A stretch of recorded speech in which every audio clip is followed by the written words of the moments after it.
Hello friends, मैं हूं मनीष कुमार और आप देख रहे हैं मेरा YouTube channel study all in one. आज हम कवर करने वाले हैं फिजिक्स का 5वां चैप्टर, जो बुक के हिसाब से 14वां चैप्टर होगा और फिजिक्स के हिसाब से 5वां है। हम जो 13वां चैप्टर है वो बाद में कवर करेंगे, इसको पहले देख लेते हैं। ओके फ्रेंड्स, चलिए स्टार्ट करते हैं। सबसे पहले इसमें दे रखा है एलपीजी और सीएनजी। ये क्या होती हैं? एलपीजी को द्रवित पेट्रोलियम गैस यानी लिक्विड पेट्रोलियम गैस कहते हैं और सीएनजी को संपीड़ित प्राकृतिक गैस यानी compressed natural gas. Okay friends, आगे इसमें दे रखा है वैकल्पिक ऊर्जा के दो उदाहरण। वैकल्पिक ऊर्जा के दो उदाहरण कौन से हैं? नंबर 1 सौर ऊर्जा, नंबर 2 नाभिकीय ऊर्जा। ये वैकल्पिक ऊर्जा के दो उदाहरण हैं। आगे दे रखा है जैव गैस या बायोगैस के दो मुख्य घटक, यानी जैव गैस और बायोगैस के दो मुख्य घटक क्या क्या हैं? O2 की अनुपस्थिति में, यानी O2 उपस्थित नहीं रहना चाहिए, उस O2 की अनुपस्थिति में जैव पदार्थों के अपघटन से बायो गैस प्राप्त होती है।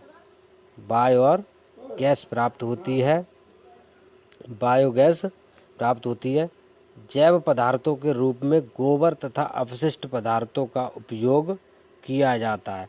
तो हमारे जैव के जो घटक हैं वो कौन से हैं? गोबर तथा अपशिष्ट पदार्थ। बायोगैस कौन सी? CH4, H2, SO2, CO2 का मिश्रण होती है। जो बायोगैस H2, CO2, CH4 और SO2 और CO2 का मिश्रण होती है। आगे देखिए जीवाश्म ईंधन। जीवाश्म ईंधन क्या होता है? आज से लाखों करोड़ों वर्ष पहले पृथ्वी पर भौगोलिक के कारण विशालकाय पेड़ पौधे दब गए थे। यानी आज से करोड़ों लाखों वर्ष पहले जो उस पे पेड़ पौधे थे वो क्या हो गए थे? विशालकाय नीचे दब गए थे और वह वनस्पति और अवशोषित होकर ऑक्सीजन की अनुपस्थिति में ईंधन के रूप में बदलते गए। जो अंदर दब गए थे पौधे, उनको ऑक्सीजन मिली नहीं और उसकी ऑक्सीजन की अनुपस्थिति में वो ईंधन के रूप में बदलते गए, जिन्हें हम जीवाश्म ईंधन कहते हैं। इसको सिंपल सी भाषा में समझते हैं। जैसे कोई जो पहले लाखों करोड़ों वर्ष पहले जो पेड़ पौधे ज़मीन के अंदर दब गए थे, उनको ऑक्सीजन मिली नहीं थी, यानी O2। जब ऑक्सीजन नहीं मिलेगी तो वो क्रिया नहीं कर पाएंगे तो वो किसमें? ईंधन के रूप में बदलते गए, जिन्हें हम जीवाश्म ईंधन कहते हैं। आगे जैसे में लकड़ी, कोयला, पेट्रोल, प्राकृतिक गैस आदि। ये हैं लकड़ी, कोयला, पेट्रोल, प्राकृतिक गैस आदि। आगे है नाभिकीय विखंडन। नाभिकीय विखंडन क्या है? जब किसी भारी नाभिक पर जैसे ये कोई नाभिक है, इस पर न्यूट्रॉन की बमबारी की जाती है, इधर से न्यूट्रॉन की बमबारी की जाती है, तो भारी नाभिक दो हल्के हल्के टुकड़ों में टूट जाता है या दो बराबर भागों में टूट जाता है। इसी क्रिया को नाभिकीय विखंडन कहते हैं। जैसे अगर ये कोई पदार्थ दे रखा है, इस पर न्यूट्रॉन की बमबारी की जाती है, तो वो क्या हो जाता है? हल्के हल्के दो पदार्थों में टूट जाता है। इसी को हम नाभिकीय विखंडन कहते हैं। इसकी ये अभिक्रिया दे रखी है। इसमें यूरेनियम निकलता है, ऊर्जा निकलती है, क्रिप्टॉन निकलता है, ये इसमें दे रखा है। इस अभिक्रिया को देख लेना। ओके फ्रेंड्स, चलिए आगे चलते हैं। फिर आगे दे रखा है नाभिकीय ऊर्जा के उपयोग।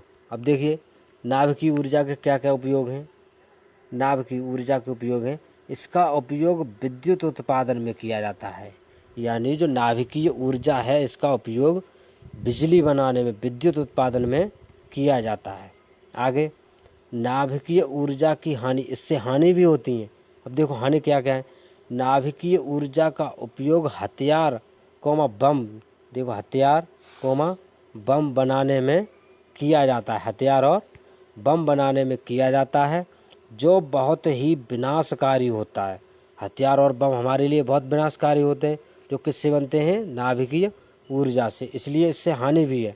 आगे देखो, नाभिकीय ऊर्जा का ईंधन, नाभिकीय ऊर्जा का ईंधन क्या है। नाभिकीय ऊर्जा का ईंधन देखो, सबसे पहला है यूरेनियम और प्लूटोनियम। ये महत्वपूर्ण ईंधन हैं जो नाभिकीय ऊर्जा का उत्पादन करने में सहायता करते हैं। आगे देखो, ऊर्जा का उत्तम स्रोत, ऊर्जा का उत्तम स्रोत क्या है। ऊर्जा का उत्तम स्रोत वह है जो आसानी से मिल सके, ठीक बात है, जो आसानी से मिल सके वह ऊर्जा का उत्तम स्रोत है। सेकंड नंबर, भंडारण तथा परिवहन में सरल हो, यानी उसका भंडारण हो अच्छे से, यानी ज़्यादा से ज़्यादा मात्रा में मिले, और परिवहन में सरलता हो।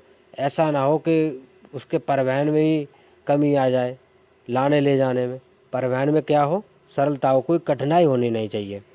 आगे है सस्ता हो, थर्ड नंबर पे दे रखा है सस्ता हो, और अधिक कार्य करने वाला हो। और कैसा हो, अधिक कार्य करने वाला हो। आगे, ऊर्जा के पारंपरिक स्रोत। अब ऊर्जा के पारंपरिक स्रोत क्या हैं, इनके 3 स्रोत हैं। नंबर 1 लकड़ी, नंबर 2 पवन एवं जल, नंबर 3 जीवाश्म ईंधन। ये ऊर्जा के पारंपरिक स्रोत हैं। आगे, लकड़ी, लकड़ी क्या होती है।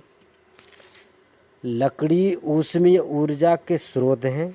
जो लकड़ी है वो ऊष्मीय ऊर्जा का स्रोत है। इसका प्रयोग घरेलू कार्यों में, जो महिलाएं होती हैं लकड़ी का घरेलू कार्यों में खाना बनाने में करती हैं, तथा व्यावसायिक कार्यों में किया जाता है। जो लकड़ी का उपयोग घरेलू कार्यों में और व्यावसायिक कार्यों में किया जाता है। आगे, पवन एवं जल ऊर्जा। पवन देखो, पवन ऊर्जा और जल ऊर्जा क्या होती है।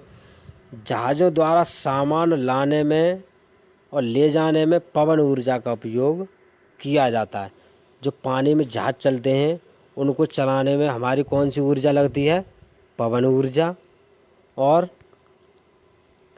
लकड़ी के बड़े बड़े लट्ठों को एक स्थान से दूसरे स्थान तक लाने में, लकड़ी के बड़े बड़े लट्ठों को एक स्थान से दूसरे स्थान तक लाने में जलीय ऊर्जा का उपयोग किया जाता है। ओके फ्रेंड्स, यहाँ तक समझ में आया। इसमें एक हेडिंग और रह गई है, वो मैं आपको ऐसे ही बता देता हूँ। चलिए फ्रेंड्स, ये इसमें दे रखा है नाभिकीय विखंडन, और एक होती है इसमें नाभिकीय संलयन। नाभिकीय संलयन आधा लाभ ही है, नाभिकीय संलयन। अब ये क्या होता है, नाभिकीय विखंडन तो हमने पढ़ लिया, अब नाभिकीय संलयन ये भी पढ़ लो। इसमें क्या होता है, इसमें क्या था कि जब कोई भारी नाभिक था उस पर न्यूट्रॉन की बमबारी की जा रही थी, तो वह 2 हल्के नाभिक में टूट जा रहा था। ये था नाभिकीय विखंडन। नाभिकीय संलयन जिसके जस्ट विपरीत है। इसकी परिभाषा है कि जब 2 हल्के नाभिक संयुक्त होकर ये क्या हो जाए, मिल जाएं और एक भारी नाभिक का निर्माण कर दें, एक भारी नाभिक का निर्माण कर दें, इसे ही नाभिकीय संलयन कहते हैं। समझ में आया फ्रेंड्स। जब 2 हल्के नाभिक आपस में मिलकर एक भारी नाभिक का निर्माण कर दें, इसे ही हम नाभिकीय संलयन कहते हैं। ओके फ्रेंड्स, समझ में आया। आज के लिए इस चैप्टर में इतना ही, और आगे समझते हैं। जो अगला चैप्टर है वो बीच में छूट गया है, उसके लिए कल देखते हैं वीडियो। अगर ये समझ में आया हो तो लाइक करना, सब्सक्राइब कर देना, और कमेंट में अगर कोई भी क्वेरी हो तो कमेंट में बताना, हम डाउट को सॉल्व करने की कोशिश करेंगे। ओके, थैंक यू, धन्यवाद।